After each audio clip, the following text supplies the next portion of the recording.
Bonjour, aujourd'hui je vais vous parler d'une histoire cocasse qui m'est arrivée et même si sur le moment j'étais un petit peu choquée des propos de cette personne, c'est quand même assez amusant.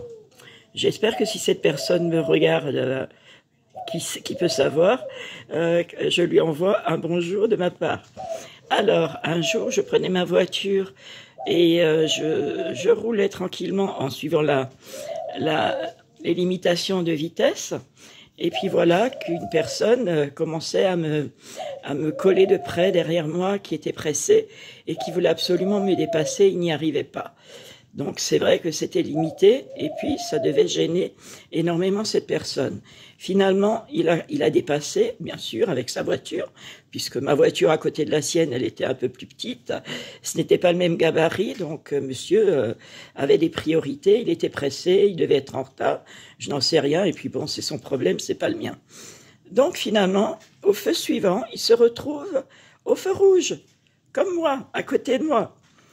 Et puis, voilà que je lui montre mes mains écartées et je lui dis, voilà, l'air de dire, ben, qu'est-ce que tu as gagné finalement?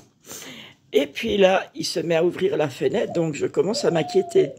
Et puis il me dit, va donc te faire, ben, plus loin, zé. Ce n'est pas le mot qu'on dit entre amoureux. Ce n'est pas ce qu'on fait entre deux amoureux, etc., puisque la langue française, elle a des particularités. Elle a un mot qui peut aussi vouloir dire son contraire et qui est vulgaire. Donc, j'étais un peu choquée sur le moment. Et puis finalement, le feu était passé au vert.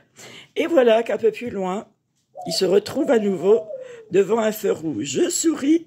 Pour moi, je me dis, ben voilà, la justice divine a frappé immédiatement parce que tu étais insultant. De là, un peu plus loin, il y avait encore un rond-point, et à ce rond-point, il y avait un tram qui allait passer et le feu était au rouge. Il s'est retrouvé une nouvelle fois coincé devant le feu rouge du tram. Donc, qu'est-ce qu'il faut en retenir? Il faut en retenir que finalement, ce que les personnes pensent, ce sont leurs problèmes et leur avis, ça n'engage qu'elles.